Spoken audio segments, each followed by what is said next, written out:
Téléchargez gratuitement l'application sur votre mobile iPhone, Android et sur iPad. Profitez des recommandations et des analyses de nos spécialistes en direct. Et suivez en temps réel nos émissions depuis les réseaux sociaux.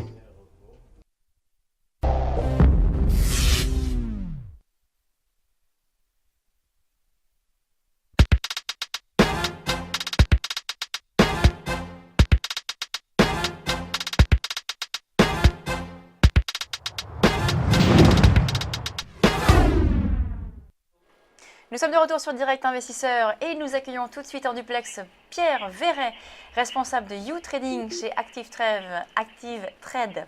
Bonjour Pierre.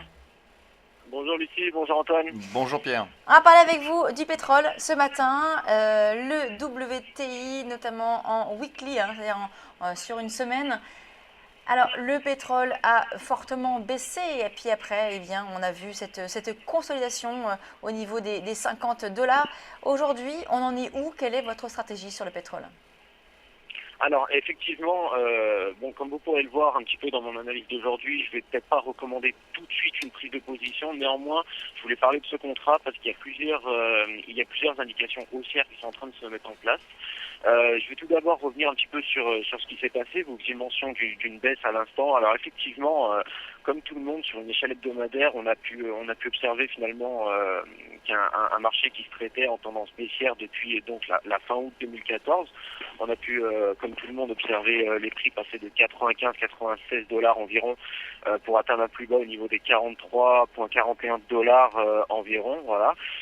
Simplement, depuis que ces fameux 45 $ ont été atteints, les prix ne semblent donc pour l'instant pas en mesure d'inscrire de nouveaux plus bas, du moins pour l'instant.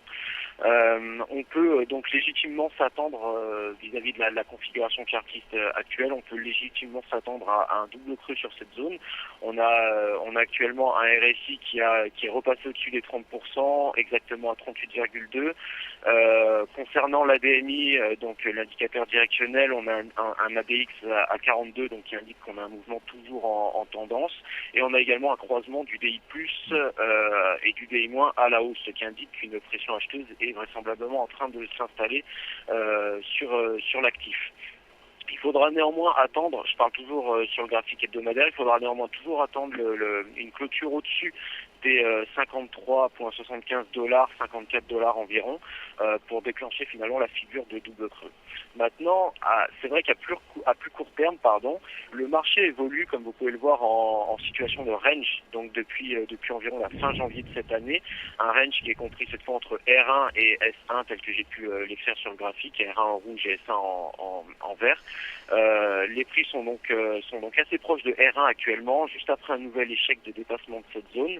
On a cette fois un RSI au-dessus des 50% à 58,2%, qui est un bon signe, une bonne alerte haussière, et cette fois un ADX à 34,85, le mouvement est toujours en tendance, et un DI+ au-dessus du DI- qui confirme finalement qu'une pression acheteuse et de vigueur sur l'actif. Alors Pierre, je tiens également à attirer votre... Oui, non, terminé, pardon, oui. Voilà, pour finir, j'attire juste votre attention sur le fait que les prix ont pour la première fois clôturé au-dessus de leur moyenne exponentielle à 55 périodes, pour la première fois depuis le début de la baisse. Donc personnellement, voilà, j'initierai aucune transaction à la hausse tant que finalement les 54 $ n'ont pas été cassés. Mais on a quand même plusieurs indications haussières qui nous permettent d'atteindre un renversement à ce niveau-là. Alors justement, c'est ce que j'allais vous demander.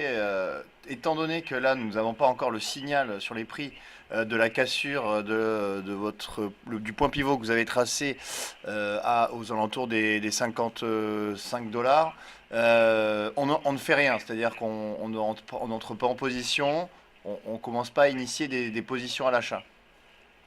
Alors effectivement, oui, tout à fait, c'est tout à fait ça. Donc c'est vrai que ma résistance R1, telle que j'ai pu l'écrire sur le graphique, alors j'ai mis entre parenthèses pivot, et ça représentera pas un point pivot au sens strict où on le calcule habituellement. C'est vraiment une zone qui signifie que si elle est dépassée, vraiment, on va rentrer dans le déclenchement d'une figure chartiste haussière, de renversement haussière. C'est vrai que pour vous rejoindre au niveau de ce que vous avez dit, pour l'instant, on ne fait absolument rien. On a pas mal d'indications acheteuses qui se mettent en place, pas mal d'indications techniques qui se mettent en place, mais on va vraisemblablement attendre une clôture des prix au-dessus de cette zone des 54 $ pour avoir finalement un consensus qui se retourne, une indication claire sur un retournement du consensus à la hausse. Merci Pierre Verret, donc responsable de You Trading chez Active Trade. On marque une pause Merci à vous, au et on revoir. se retrouve dans quelques instants après une petite vidéo, pas petite, après une vidéo pédagogique intitulée Qu'est-ce que le Forex? On se retrouve tout de suite après.